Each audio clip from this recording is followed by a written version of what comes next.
Miren que nadie los engañe por medio de filosofías y huecas sutilezas, según las tradiciones de los hombres, sino santificad a Dios el Señor en vuestros corazones y estad siempre preparados para presentar defensa con mansedumbre y ser así entendidos de los tiempos.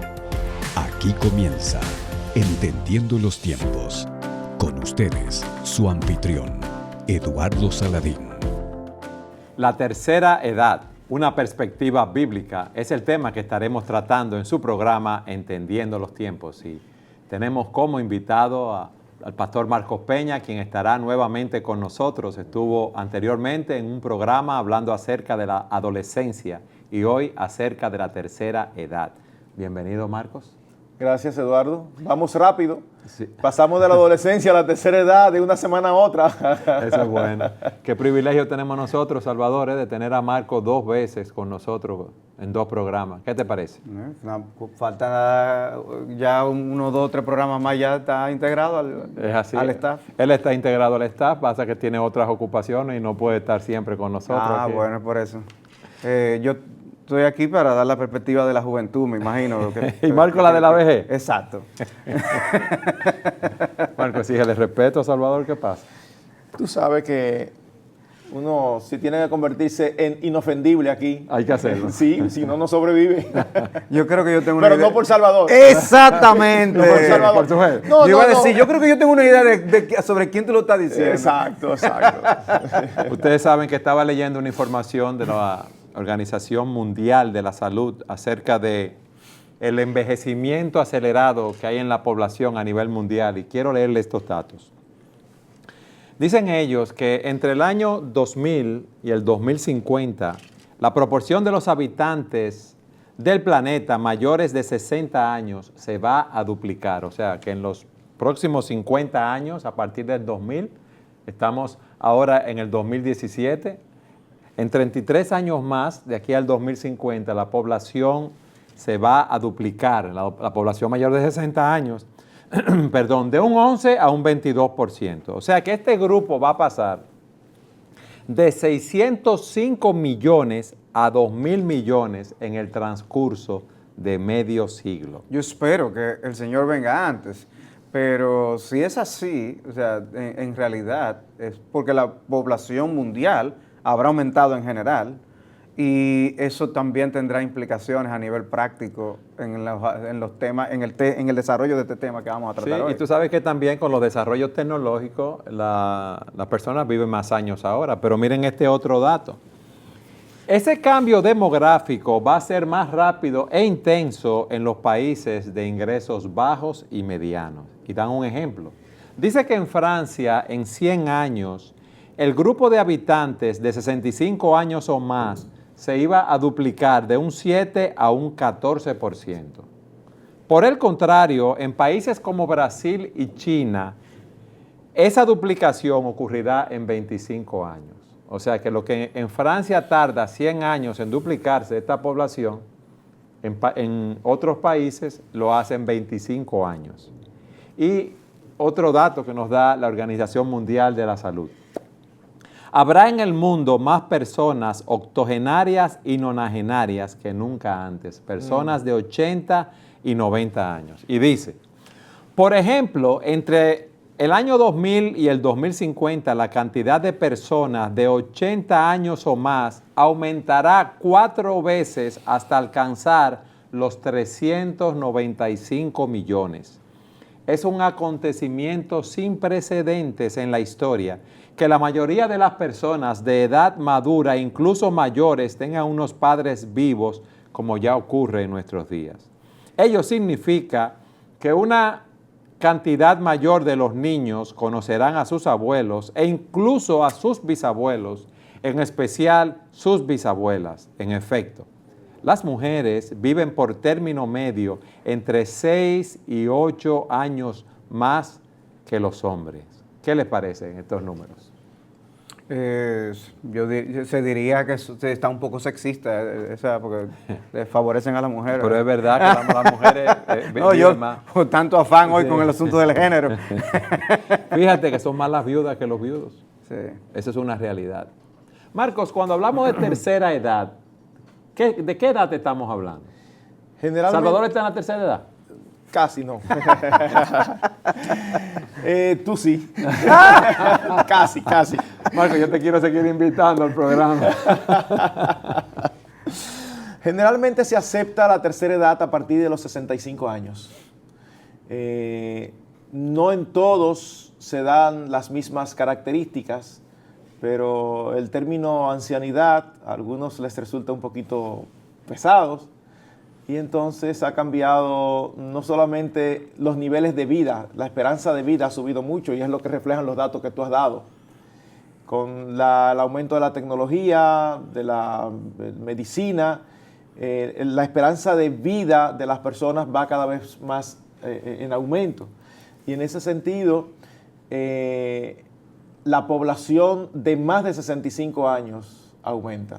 Alguien definió esta edad o esta etapa de la vida como un proceso natural de cambios biológicos irreversibles que ocurren a través de toda la vida y que tiene como resultado final la muerte.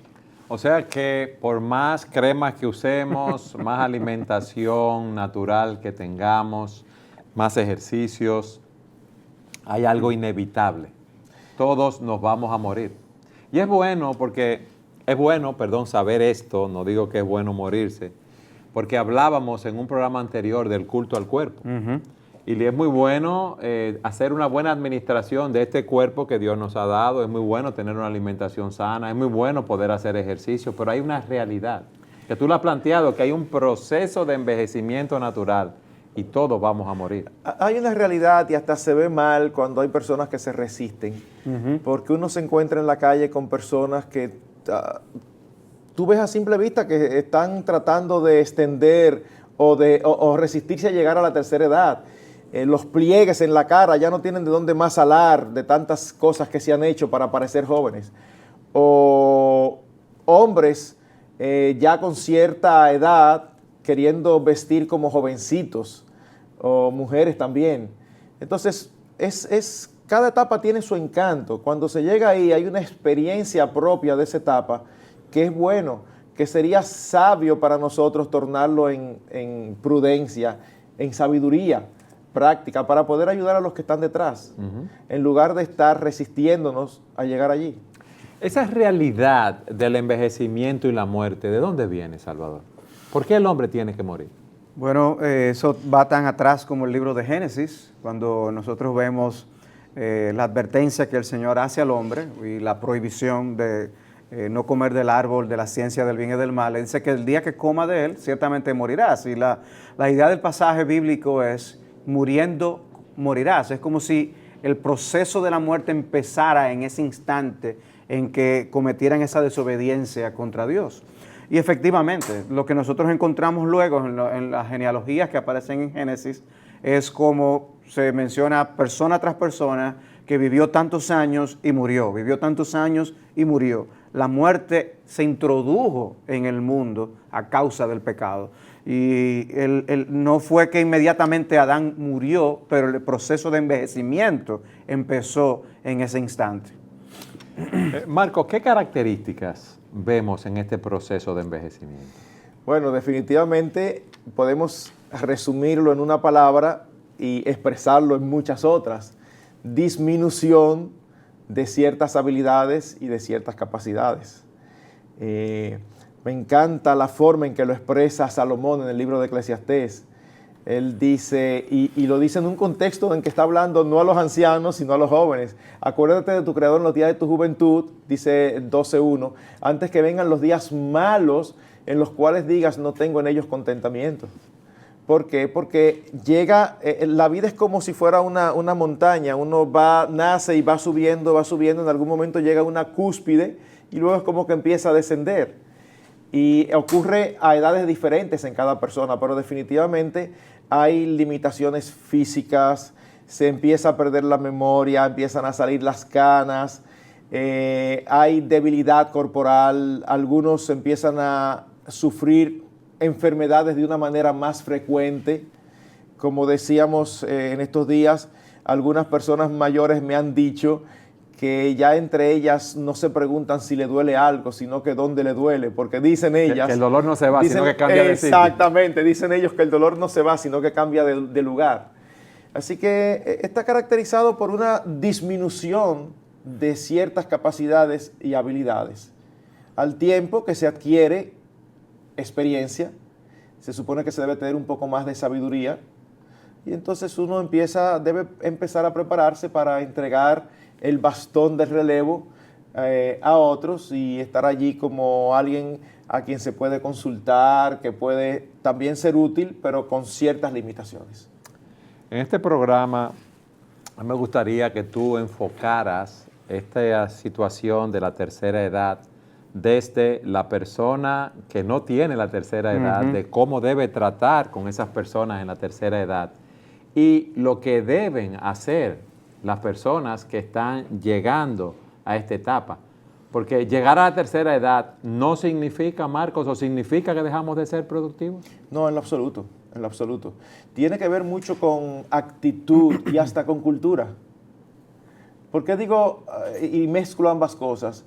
Bueno, porque nosotros comparamos nuestra cultura latina con la cultura anglosajona, por ejemplo, y nos damos cuenta, y estamos generalizando, nos damos cuenta en sentido general que el latino tiende a frenarse o a echarse. Hay una edad como que ya el latino entiende que si llegó a esa edad ya lo que le corresponde es estar en una casa, sentado en una mecedora y que los hijos lo sostengan y lo cuiden. O sea que ya tú estás diciendo que cuando un padre o una madre latina, es lo que tú quieres decir, a nivel general, no especificando que todos somos así, llega a los 65, 68 años, ya entiende que su vida ha terminado y tiene que cogerlo despacio. Quizá no tanto como 65, 68, pero ya cuando van acercándose a los 80, es como si ya asumen que ya ellos hicieron lo que tenían que hacer y que aquí en adelante lo que a ellos les resta es estar tranquilos. Porque ya ellos se ven como una persona envejecida, que ya no pueden hacer más nada. Exactamente. Sin embargo, en otras culturas uno ve que las actitudes son diferentes. Una abuela anglosajona fácilmente se pone un traje de baño para irse a una playa. Sí. Eso es difícil de asimilar generalmente en una abuela latina, por decir algo. Que uno vea a su abuela de 80 años en la playa con un traje de baño, aunque sea conservador. Exactamente. Y personas conduciendo automóviles a 88 años. Sí. Eso no es extraño verlo en los Estados Unidos. Pero eso también depende del estado de salud de esa persona. Obviamente. Hay algunos luchadores, hay personas que son luchadoras y uno lo ve que no son se dejan así, caer. son así hasta el final. Pero hay otros que se rinden con facilidad. O sea, eso independientemente de la cultura. Pero culturalmente hay más luchadores en algunas culturas que en otras. Sí. Sí. Marcos, vamos a ir a una pausa. En el próximo segmento yo quiero que tú nos hables primero cuál es la perspectiva de la Biblia de cómo debe ser nuestra relación con los envejecientes, con las personas de tercera edad, y que hablemos en un segmento posterior de qué deben hacer esas personas para continuar siendo productivas. Siga con nosotros en su programa Entendiendo los Tiempos.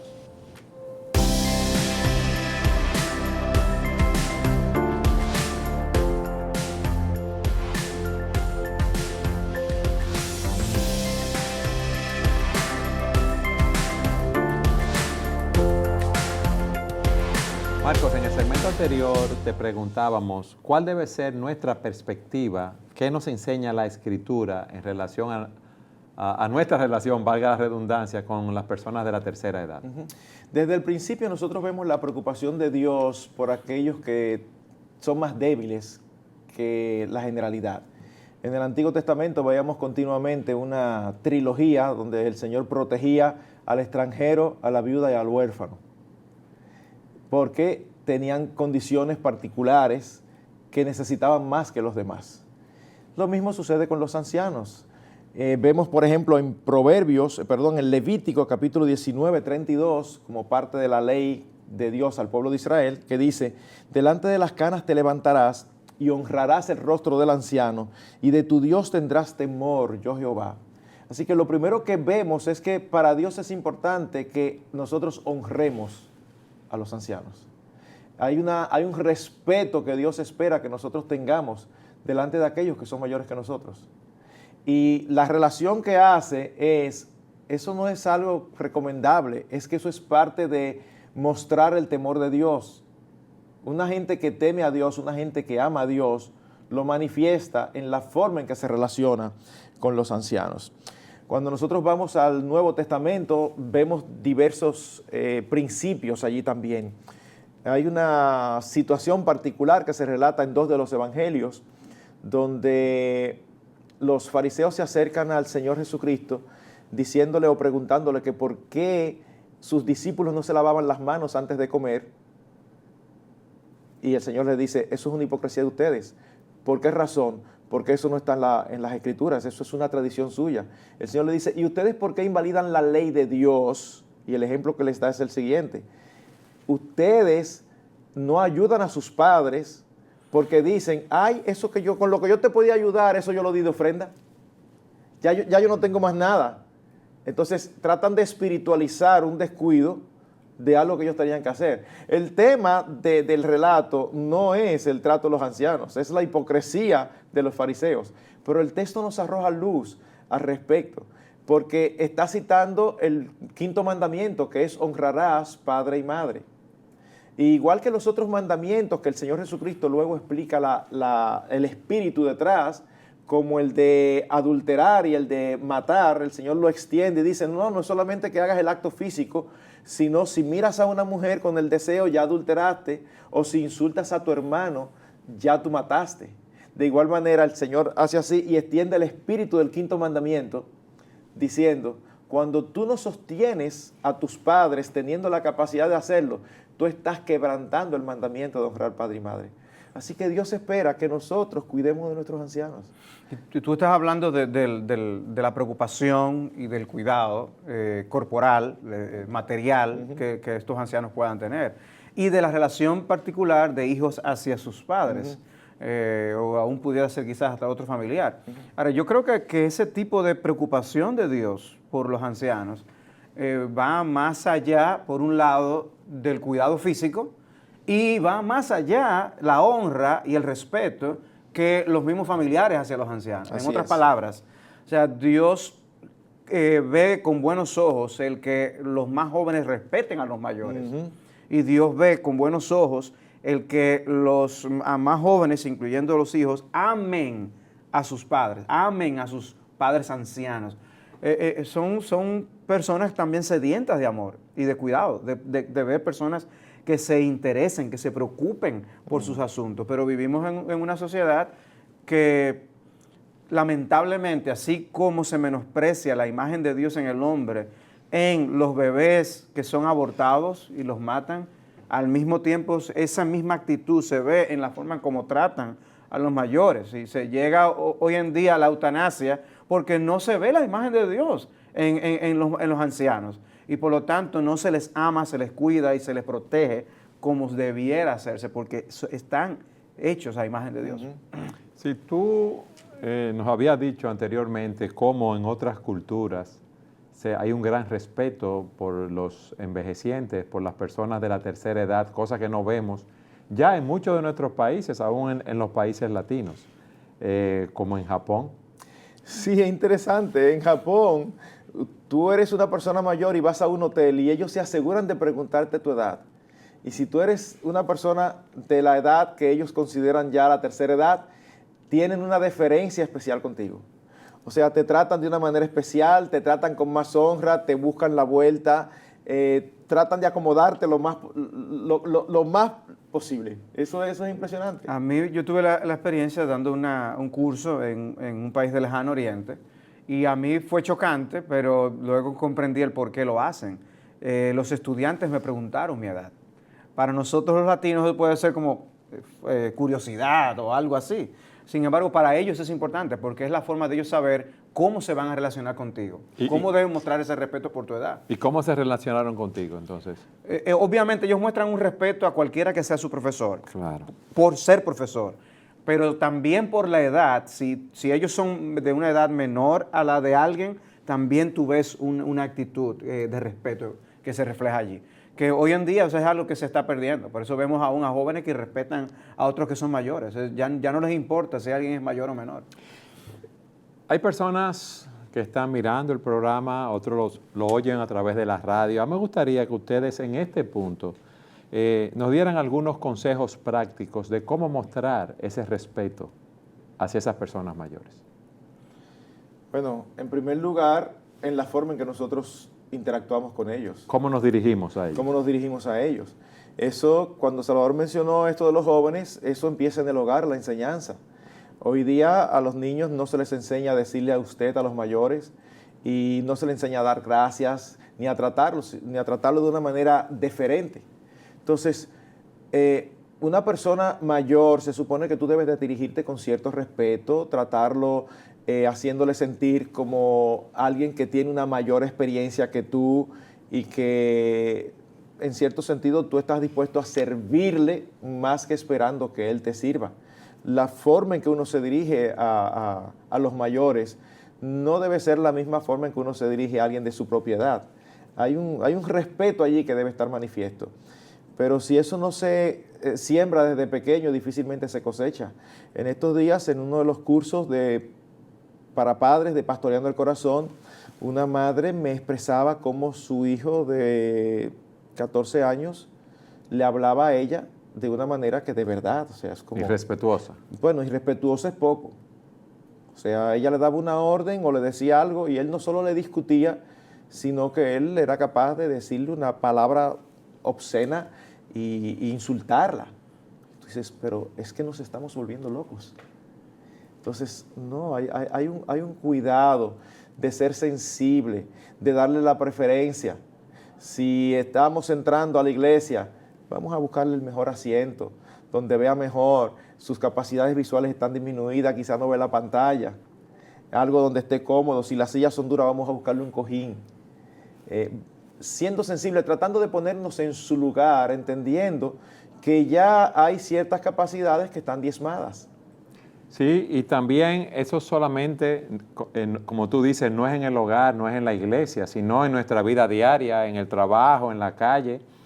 Todos los seres humanos son creados a la imagen de Dios. Y el hecho de que alguien no tenga la misma condición social, económica, educativa que tiene otra persona, eso no quiere decir que debemos maltratarlo. En lo absoluto. Amén. Y es lo que pasa con mucha frecuencia, que vemos que quizás no lo maltratan, pero ignoran a una persona de esa condición que está cerca de ellos. Y vuelvo y reitero el punto del afecto. O sea, no es simplemente que haya... Cuando tú dices el afecto es mostrarle ese amor de una manera tangible, cariño, Salvador. exacto. No es simplemente que no hay falta de respeto, es que hay interés, hay conversación que se lleva a cabo.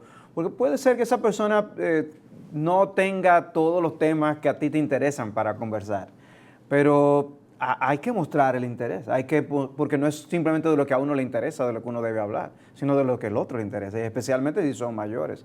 No todo el mundo tiene la gracia, ¿no?, para sentarse y tolerar con paciencia, pero es algo que se puede cultivar y podemos hacer todos un esfuerzo. Hay hijos que son muy buenos proveyendo materialmente para sus padres ancianos, pero les es difícil dedicar el tiempo, les es difícil pasar y quedarse una hora simplemente estando con ellos, dándole compañía. Ese tipo de cosas hace una enorme diferencia, porque muchas veces ellos no están sedientos del dinero de los hijos, están sedientos de la compañía, están sedientos de la presencia de los hijos y del interés. O a veces hasta cuando un hijo planifica unas vacaciones, le entra por la mente por casualidad que en una de esas vacaciones la pasen con alguno de sus padres ancianos, o si van a tener una salida a un restaurante, que esa salida incluya a los padres ancianos. Esas son de las cosas en las que todos los jóvenes algún día anhelarán tener, pero que hoy tenemos la oportunidad de brindar a aquellos que son más ancianos. Sí, y debemos ser pacientes también en nuestro trato con ellos. Tú pusiste un ejemplo que fue muy interesante cuando predicaste acerca del tema. ¿Tú lo podías repetir ese ejemplo?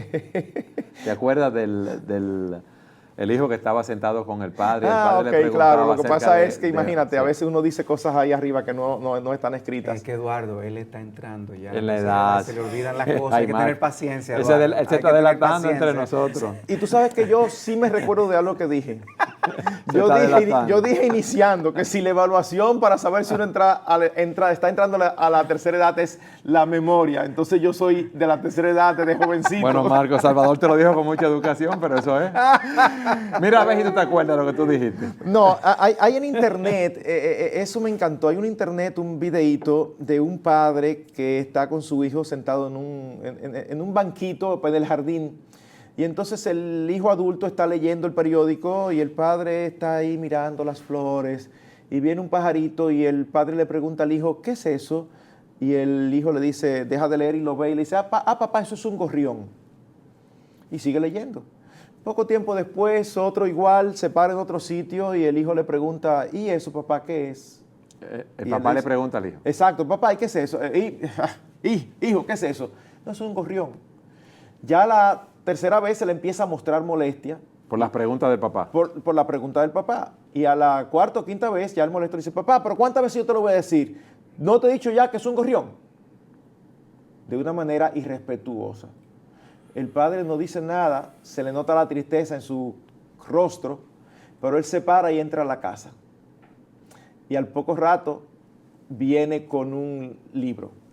El libro era un diario que él había hecho. Y entonces lo abre y sin hablarle le dice al hijo que lea ahí. Y el hijo lee en voz alta, donde el padre decía, hoy fulano me preguntó 17 veces que qué era un pajarito, que yo le dije, contesté que era un gorrión. Y cada vez que me lo preguntó, le contesté con alegría y le manifesté mi cariño. En otras palabras, yo hice eso contigo. Ahora estamos en el papel inverso. Ahora tú tienes que tenerme paciencia. Es así. Ustedes han dicho, Salvador, tú decías que debemos pasar tiempo con ellos, mostrarles nuestro amor, interesarnos en lo que pasa en su vida. Tú nos has dicho que debemos ser tolerantes porque ya con la edad hay cosas que se olvidan, hay preguntas que se repiten continuamente. ¿Qué más? Tú nos habías dicho, Marcos, que tú no eras muy tecnológico y que le pedías a tus hijos y a tus nietos que fueran pacientes contigo. Eso es algo en lo que... Marcos, yo no quiero declarar tu edad aquí porque ya Salvador lo hizo. Eso es algo que va a ir creciendo. Si nosotros lo permitimos, esa brecha generacional va a continuar creciendo. Sí. Porque, y sobre todo se manifiesta en el aspecto de tecnología. Nosotros vemos a nuestros niños pequeños con la facilidad con que manejan los equipos electrónicos. Y nosotros que vamos avanzando en edad, a menos que seamos personas que nos gusta la tecnología, pues nos vamos quedando atrás. Entonces hay momentos en que uno puede pedir a uno de sus hijos algo y el hijo no entender que para uno no es tan fácil como para ellos. Pero papi, yo te dije a ti que hicieras esto, esto y esto. Y uno ni siquiera sabe qué es lo que significa cada paso. Entonces podemos molestarnos. Entonces, como hijos debemos tener paciencia y saber que ya las capacidades de nuestros padres no son las mismas que nosotros, no tienen esa misma frescura mental para asimilar así. Además, nosotros estamos aprendiendo después de mayores a trabajar este tipo de cosas. Ellos lo reciben desde niños, así como aprenden a hablar. O sea, en otras palabras, ellos aprenden la tecnología sin darse cuenta. Y eso simplemente por poner un ejemplo. Pero definitivamente hay que tener paciencia. Si uno sale de la casa a dar una vuelta, no puede pretender que los ancianos caminen a la misma velocidad que uno. Me gustaría aprovechar el hecho de que tú mencionas el tema de los hijos para introducir el aspecto de cómo nosotros, como padres, podemos instruir a nuestros hijos para que ellos también respeten a los mayores, a las personas de edad. Yo puedo citar en mi caso personal, como mi madre, mis abuelos vivían a 3 calles de mi casa y perdieron las facultades para poder alimentarse a sí mismos y si se enfermaban todavía era mucho peor. Y a nosotros nos dividían y nos decían, a ti te toca ir a cuidar a tus abuelos tal día. Yo recuerdo ir caminando esas 3 cuadras hasta llegar a la casa de mis abuelos y sentarme yo, bien jovencito, dándole la comida a mis abuelos. O sea, porque ellos no podían valerse por sí mismos. Y en ocasiones no querían comer y había que hacerlos comer porque si no se iban a enfermar. pero fue una experiencia que indiscutiblemente me marcó y gracias a Dios que mi madre pudo, nos incluyó en ese equipo de trabajo hacia mis abuelos y mostrarles respeto hacia ellos. Y hoy en día, pues, eso ya es una experiencia vivida que te ayuda a identificarse con ese caso y nos mueve a ayudar a nuestros hijos a tratar de hacer lo mismo con lo que son sus abuelos ahora mismo. Es un entrenamiento que empieza desde pequeños que no debemos obviar. Vamos a la pausa. Yo quiero que en el próximo segmento ustedes nos hablen de qué deben hacer esas personas de esa tercera edad. ¿Cuáles son sus responsabilidades? Pero antes de ir a la pausa, vamos a una de 1000 citas edificantes con Salvador Gómez.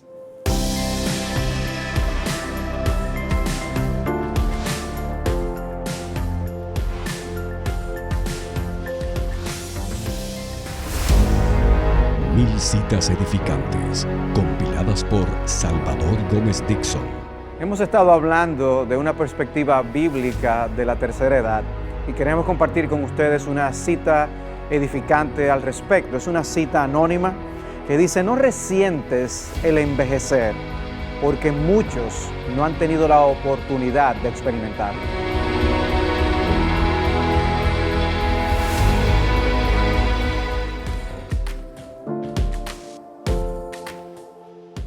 Pregunta a un amigo televidente: ¿qué podemos hacer en nuestra familia? Somos varios hermanos y no todos pueden ocuparse de nuestros padres envejecientes. Lo ideal en casos como ese es que cada cual tenga una cuota de responsabilidad. No todos los hijos tienen las mismas condiciones.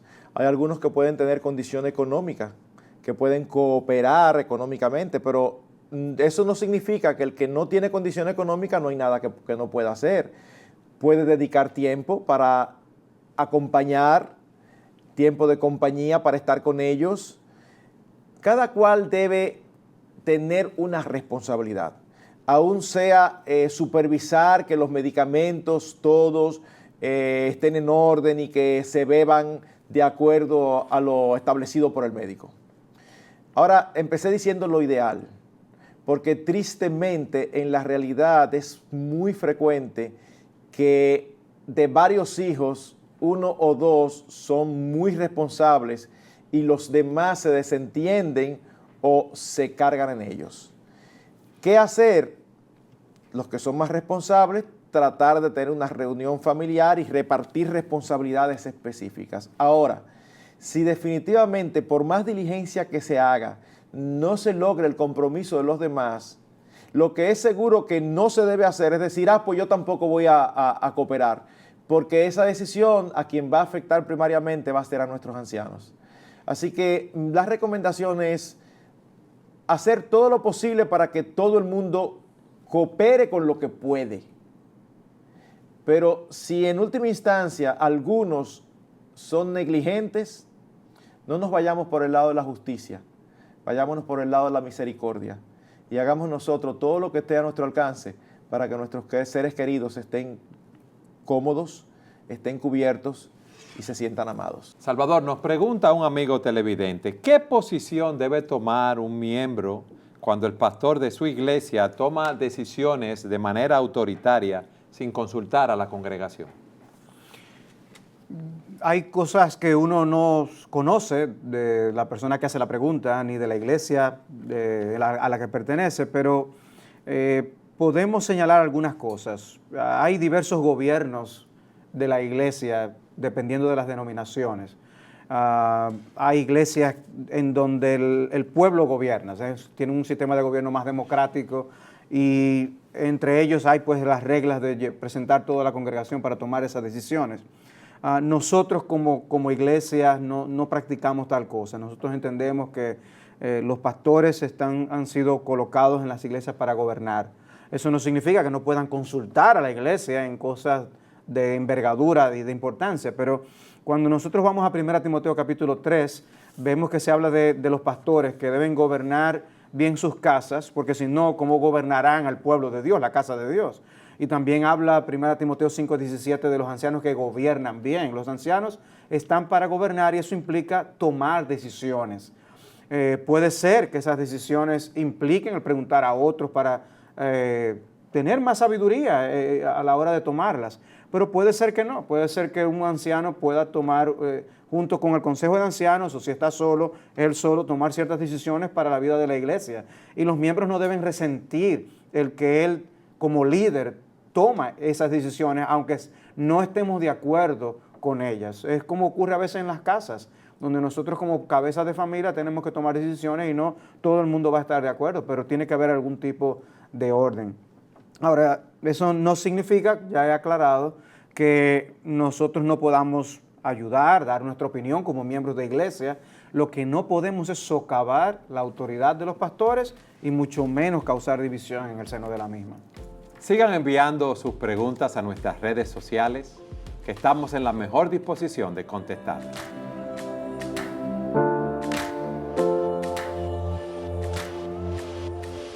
Marcos, ¿cuál es la responsabilidad de las personas de la tercera edad? Hemos hablado de la perspectiva bíblica, del respeto que merecen los envejecientes. Ahora, ¿qué tú le dirías a esas personas de la tercera edad y a todo el mundo? Porque todos estamos envejeciendo, aunque no hemos llegado a esa edad todavía. La pregunta es sumamente importante, Eduardo, porque a veces los ancianos asumen que como ya ellos están ancianos, no tienen responsabilidades y que ellos han sido de la manera que han sido toda su vida y ellos no tienen posibilidad de cambiar. Y nosotros no vemos en las Escrituras ningún apoyo bíblico para eso. Los ancianos pueden aprender todavía en la ancianidad. Y vemos en las Escrituras instrucciones específicas. El apóstol Pablo en la epístola a Timoteo, en Tito capítulo 2, versículos 2 al 5, da directrices específicas a los ancianos, creyentes, diciéndole que deben de ser serios, sobrios, moderados, honorables, dignos, prudentes, tienen que ser sanos en la fe, tienen que tener discernimiento y buen juicio. Y a las ancianas les dice que deben de ser de ánimo y estímulo para las más jóvenes. Así que en lugar de los ancianos esperar que todo el mundo acepte su personalidad difícil o quejosa o gruñona, no hay apoyo en las Escrituras para esas actitudes, sencillamente porque ya se es viejo. Dios espera que haya cambios. Entonces, en ese sentido es muy importante la actitud de los ancianos. Hay algunos que piensan que ya todo se terminó. Uno tiene que entenderlos porque las limitaciones y los cambios de circunstancias en sus vidas los afectan. Cuando tú estás acostumbrado a ser independiente y de un momento a otro resulta que para todo tú necesitas de alguien, eso es algo que no es fácil de asimilar. Pero es ley de vida. Es ley de vida, Marcos, y nosotros tenemos que estar preparados espiritualmente para enfrentar esa situación. Ese es el punto. Si nosotros no estamos fortalecidos en Dios, esas características nunca vamos a poder desarrollar. No se van a dar. Por eso me encanta lo que dice el salmista en el Salmo 71, 18. Dice, aún en la vejez y en las canas, oh Dios, no me desampares. Y pudiéramos pensar que la próxima frase sería, ayúdame con mis dolores, ayúdame a levantarme a tiempo, ayúdame a sentirme mejor. No, la siguiente petición es la siguiente. Hasta que anuncie tu poder a la posteridad y tu potencia a todos los que han de venir. Wow, lo que estamos viendo aquí es a un anciano que dice, Señor, dame la fuerza para yo seguir siendo de testimonio de tu nombre, para yo seguir proclamando el Evangelio. Y todos nosotros conocemos ancianos fáciles y ancianos difíciles. No podemos asumir que eso es inherente a sus vidas o a sus personalidades. No, esas son decisiones que se toman. Amén. Porque hay personas que dicen, no, yo soy así. Sí. No importa no importa cómo tú seas, es como Dios espera que tú seas. Decía Víctor Hugo, y eso me lo encontré muy interesante, que cuando la gracia se une a las arrugas es adorable. Wow. O sea, Wow. el hecho de que nosotros estemos envejeciendo no quiere decir que debemos perder la gracia o podemos perder la gracia. Podemos ser ancianos quejosos, peleones, cuando quizás en nuestra vida no nos caracterizamos por eso. Pero entrados en edad, llegar a esa actitud. Para mí es sumamente aleccionador ver a Moisés, el hombre más manso de la tierra, cómo a los 120 años comete un pecado por lo cual Dios lo castiga y no puede entrar a la tierra prometida. Wow. O sea, Dios no vio como algo pequeño el pecado de Moisés y lo trató con seriedad. O sea, en ese sentido nosotros no podemos aminorar, aligerar y superficializar los pecados de la ancianidad. Son pecados para Dios también. Y por otro lado, pero no simplemente que yo ore, aprenda a orar, Señor, yo no quiero nunca ser una carga para mi familia. Yo creo que los ancianos pueden orar, Señor, ayúdame a ser una bendición para mi familia. Amén. Así es. Esa gracia unida a esas canas puede ser una Así gran es. bendición. Yo quiero que ustedes me expliquen de una manera práctica cómo puede un anciano o una anciana ser de bendición dentro de una familia, en la iglesia o en el círculo donde se desenvuelve. Mira, solamente con tú ver a un anciano que es obvio que tiene limitaciones y a veces dolores y enfermedades, tú verlo aferrado al Señor con una actitud gozosa y dispuesto a ayudar, yo creo que eso de por sí mismo se convierte en una bendición, porque tú estás viendo las limitaciones. Lo que te están diciendo es algo que es propio no solamente para la ancianidad, sino para toda la etapa de la vida. Nuestro gozo, nuestra condición espiritual no debe depender de nuestras circunstancias. Y lo que los distingue a ellos son circunstancias diferentes a las nuestras, circunstancias en las que nosotros algún día vamos a estar ahí. Pero las circunstancias no pueden cambiar nuestra relación con Dios, ni nuestro gozo. Dice las Escrituras que el gozo, la fortaleza nuestra es en el gozo del Señor. Así que, ¿qué quiere un anciano? Fortaleza. Bueno, tú quieres fortaleza, encuentra tu gozo en el Señor, no en la mejoría de tus achaques. Cuando uno se topa con ancianos así, son una bendición. Cuando los ancianos tienen una buena actitud, es un placer sentarse a sus pies, a escuchar aún sus historias de vida, sus testimonios. Tú sabes todo lo que ha vivido un anciano, la experiencia que tiene. Las cosas que ha visto. Las cosas que ha visto, las cosas que ha vivido. Y si lo ha hecho con una actitud correcta, wow, tiene lecciones que enseñarte. Nosotros vemos los conceptos y los principios bíblicos, pero qué hermoso es cuando tú ves esos conceptos y esos principios bíblicos convertidos en realidad en la vida cotidiana de alguien que tiene experiencias que contarte. Es estimulante. Sí, y cada anciano varían entre ellos, o sea, son muy diferentes entre sí. Puede ser que haya un anciano que es muy pobre y tiene que lidiar con el hecho de que tiene que aprender a que lo cuiden y a dejarse cuidar. Y dejarse cuidar no solamente recibiendo facilidad material, sino a veces porque ya no puede hacer ciertas cosas y aprender a dejarse ayudar también es un arte. Por otro lado, hay ancianos que son adinerados y que también a veces pueden ser hasta codiciosos hasta el final de su vida. Y eso es triste, ver ancianos aferrados a lo material, aun cuando les queda poco para poder usarlo. Saber usar aún esas riquezas para bendecir a otros es una enorme bendición. Y vemos en las Escrituras a mujeres que siendo de edad podían servir al Señor. Así es. Entonces, en ese sentido hay oportunidades de servicio a sus familias y al pueblo de Dios y a la comunidad que quizás antes no consideraban. Por eso me encantó una frase que encontré mientras estaba estudiando este tema que decía, lo triste de la ancianidad no es cuando cesan los goces, sino cuando cesa la esperanza. En otras palabras, es un asunto de actitud.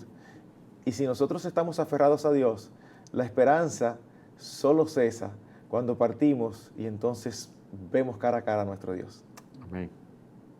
Hay una disposición, hay una actitud que hay que tener dentro de la personalidad de cada uno. Nosotros aquí mismo somos diferentes los tres en personalidad. Y lo que Dios espera no es que seamos similares. Dios espera que a través de nuestra personalidad se refleje un mismo carácter. Hay personas que oyendo el programa o mirándolo a través de la televisión pueden decir, yo tengo a mis padres en mi casa, son ancianos, quizás he faltado contra ellos o no lo tengo en mi casa, lo voy a llevar a vivir a mi hogar para poder cuidarlos mejor. ¿Cómo yo mantengo ese equilibrio, ese orden de prioridades en la casa cuando tengo a mis padres allí o a uno de ellos? Bueno, hay varias cosas que hay que tener en cuenta que son muy, muy importantes. Y la primera de ellas es uno tener claramente establecido las prioridades desde el punto de vista de Dios. Eso significa que cualquier decisión que nosotros vayamos a tomar con nuestros padres debe ser antes consensuada con nuestros cónyuges y aún con nuestros hijos, pero sobre todo con nuestros cónyuges. Porque, y yo sé que esto es algo chocante para nuestras culturas, pero Dios establece un orden de prioridades claramente en la familia. Y mi esposo y mi esposa va primero relacionalmente que cualquier otra persona. Parte de las dificultades que se dan en el cuidado de los ancianos es cuando un esposo o una esposa descuida a su cónyuge porque está tan ocupado en cuidar a su anciano, lo cual es una responsabilidad delante de Dios, que descuida al cónyuge. Y Dios no espera eso. ¿Y cómo se mantiene ese equilibrio, hermano? Bueno, por un lado uno tiene que orar mucho al Señor que le dé la sabiduría y el discernimiento, ¿verdad? Por un lado. Y por el otro, mantener una comunicación continua y abierta con el cónyuge. Porque a veces, suponte que tu padre o tu madre vive en una ciudad a 1 hora de distancia y tú quieres cuidarlo y es tu responsabilidad, pero ahí es que él tiene su casita y no quiere salir de ahí. Y ahí es que él se siente cómodo. Entonces siempre hay una tensión entre tratar de tener en cuenta los sentimientos de nuestros ancianos, no debemos de ignorarlos, pero al mismo tiempo tratar de mantener la perspectiva correcta de qué es lo más sabio, qué es lo más prudente. Yo tengo familia, tengo hijos que están en el colegio y yo quiero cuidarte y puedo cuidarte, pero para eso yo tengo que traerte aquí a mi casa. Ah, no, que yo allá no me siento cómodo. Bueno, pero llega un momento que estás peor allá. Entonces, el manejo en algunas circunstancias puede ser complicado. Es difícil convencerlo después que han pasado toda su vida viviendo en un lugar, ¿verdad? En una ciudad, Ese en es su el casita, punto. donde Ese es conoce el cada rincón Ese es y el tener que punto. salir de ahí. Pero para uno tomar decisiones acertadas, que no siempre son tan claras, es obvio que los principios deben de estar como la zapata, como el cimiento. O sea ¿Por que qué? debemos dejarnos guiar por los principios primero y no por las emociones. Claro que sí. Si mi esposa y mis hijos no están en condiciones o no quieren mudarse a esa ciudad, yo no puedo tomar una decisión unilateral. Sí, porque yo no puedo cambiar el estilo, el sistema de vida de toda mi familia por ellos. Ese es el punto. Cuando yo lo que quiero es hacerle un bien y cuidarlos. Exactamente. Así que a los ancianos es bueno decirles que, así como le hemos dicho a los familiares, tienen que cuidarlos, tienen que ser tiernos con ellos. Pero a los ancianos hay que decirles, por favor, déjense ayudar. Porque uno de los problemas graves que vemos en la práctica es que muchos de los ancianos están en unas condiciones que ya deben dejar delegar en la familia su cuidado, pero ellos quieren seguir teniendo el control. Entonces eso hace la situación complicada para todo el mundo, para ellos y para los que están alrededor. Porque a veces lo mejor no es exactamente lo que ellos quieren.